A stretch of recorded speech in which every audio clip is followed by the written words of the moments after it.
One of the most iconic home espresso machines ever made, decades of history, a massive following, and for many people, their first and sometimes final step into serious home espresso. It's time to revisit the Rancilio Silvia. Hey friends, John here with Whole Latte Love. If you're into home espresso, you're familiar with the Rancilio Silvia.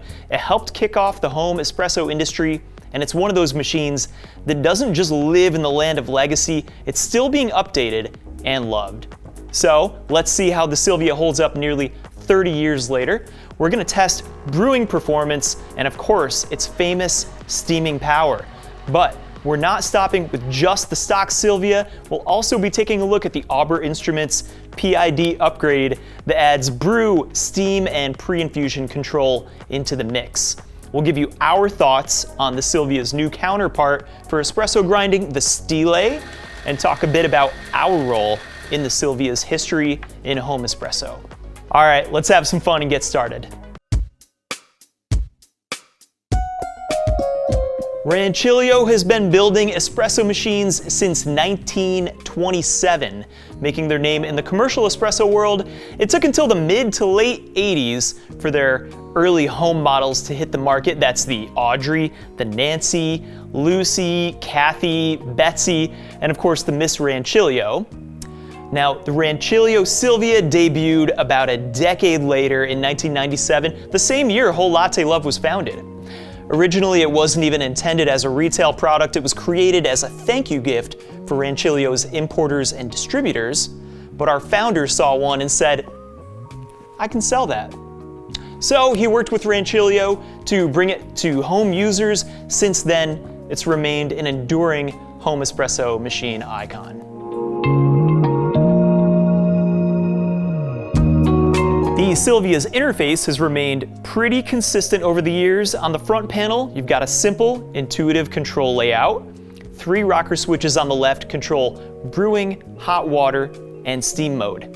In the center is the power switch, along with indicator lights that show when the machine is heating and when it's ready. When the heating light turns off, that means the boiler has reached temperature, whether for brewing or steaming. As far as specs, there's a 12-ounce brass boiler and a 58mm group head. That's the same size you'll find on commercial machines, which not only means industry standard, but also compatibility with a huge range of accessories. The design of the portafilter is another recent update, sharing some elements with Rancilio's commercial Class 5 machines. It comes with enough accessories to get going right away, like a single shot 8.5 gram basket and a double shot 16 gram basket, a backflush insert for cleaning, and honestly, one of the nicest stock tampers that I've seen on any machine at this price. It's a solid 58mm stainless steel tamper with a great fit and finish.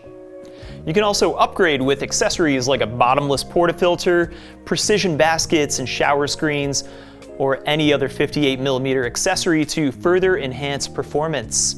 The 3-way solenoid valve relieves pressure after brewing and keeps your pucks dry. All these components come together with the stainless steel housing, reinforcing the company's commercial roots. Maintenance is easy. The top panel can be removed with just a few screws, giving you easy access to internal components, including the OPV, which can be adjusted to change your brewing pressure. One minor downside, the drip tray is a bit shallow and slightly awkward to remove, just something to keep in mind.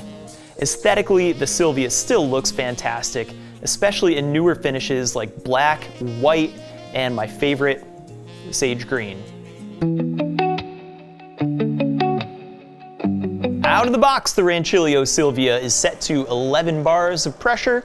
That's not unheard of, but it's a bit higher than the standard 9 bars of pressure most baristas have their machines dialed to. Luckily, it only takes a few screws to access that overpressure valve if you want to bring the pressure down. The Silvia is a single boiler machine, which means the same boiler handles both brewing and steaming. We'll cover the PID version in a bit, but brew temperature for the standard Silvia is controlled by a thermostat, so consistency requires a technique known as temperature surfing. I did some temperature tests with the Silvia and came up with this routine for consistent performance. When the heating light turns off, flush water through the group for about 12 seconds, then wait 20 seconds. After that, pull your shot. I found this routine brings the temperature to right around 200 degrees Fahrenheit within about plus or minus 1 degree. Now once you get the hang of it, the Silvia produces excellent espresso. In my testing with our Crema Wave espresso blend, I got pretty much exactly what I expect from that blend. Great body, chocolate notes, honey sweetness, nuttiness, and just overall great balance. If that temperature surfing routine sounds like a bit much, that's exactly what the PID version of the Silvia aims to alleviate. Home espresso enthusiasts have been modifying this machine for years, and one of the most popular mods is the addition of a PID. I'll tell you what, no need to do that work yourself. If you choose the PID version of the Silvia, we'll install it for you. The PID allows you to precisely control brew temperature and steam temperature down to the degree, and it even makes the Silvia pre-infusion capable. And that pre-infusion capable PID setup is something we offer that you typically won't find from other retailers. The PID eliminates the need for temperature surfing and gives you much greater consistency, especially when working with lighter roast specialty coffees. There is a small learning curve since the PID controls the boiler rather than group temperature. You'll want to consult the temperature offset chart to make sure you're getting your desired brewing temperature, but it's very simple to get dialed in. In fact, let's have a look at that chart and I'll walk you through where I would program the PID. If you've got a medium roast espresso blend, I'd want to brew that at 200 degrees Fahrenheit as a good starting point, which means I'll program the boiler temp to 217, maybe 218.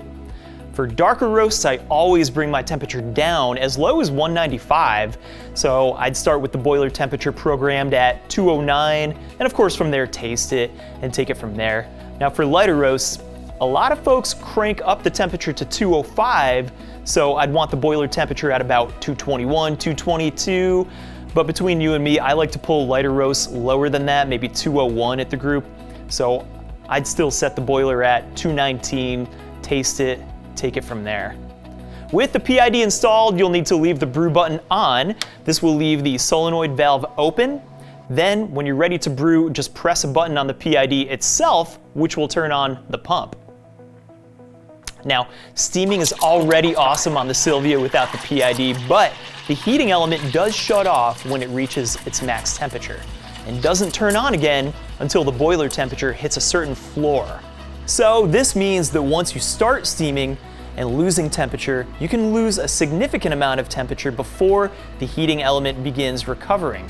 But with the PID, you can set a much tighter range of temperatures where the heating element will stop and start again, ideally leading to more consistent pressure. And something I think is underrated, the PID allows you to turn down your steam temperature. Now, turning down my steam temperature is especially handy when I'm making milk drinks with a small amount of milk, like a cortado or even a cappuccino. I don't need quite as much pressure for those drinks. If pressure is too high, milk can fly out of the pitcher and go all over the place, so it's nice to have a little more control. And of course, for those light roasted, high density, single origin coffees, do take advantage of the ability to pre-infuse. You can set pre-wetting time, soak time or delay time, and actual brewing time. So, to recap, the PID gets you more consistent brewing, no more temperature surfing, you get pre-infusion, and more control over your steaming pressure. It's modern precision in a classic machine. My personal opinion is that the PID version is absolutely worth it.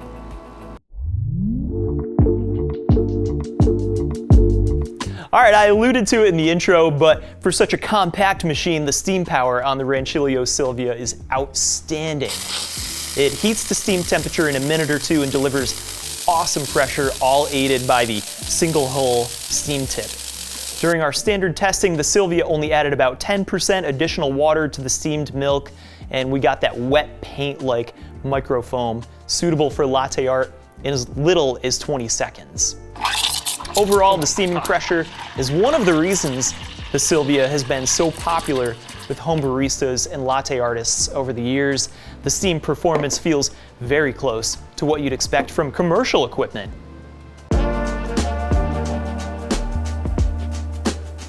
To pair with the Silvia, we've been using the Rancilio Stile grinder.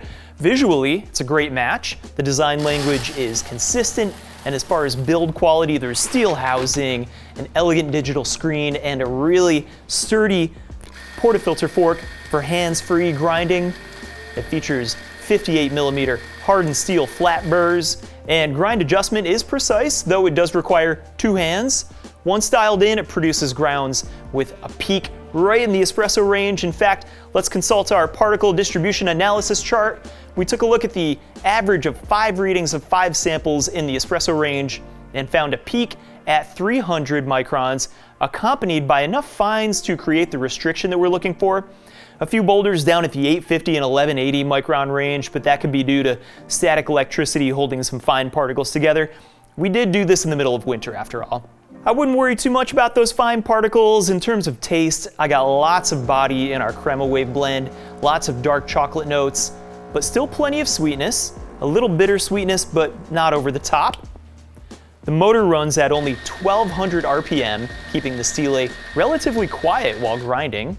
It's easy to use with programmable timed dosing options on the on-demand version, or you can save a little money and just grab the SD version where you'll dose by look, feel, and weight.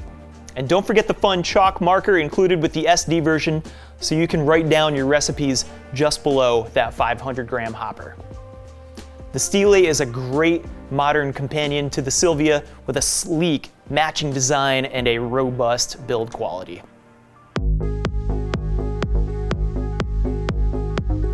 So, how does the Rancilio Silvia hold up in 2026? Honestly, it still makes a strong case for itself.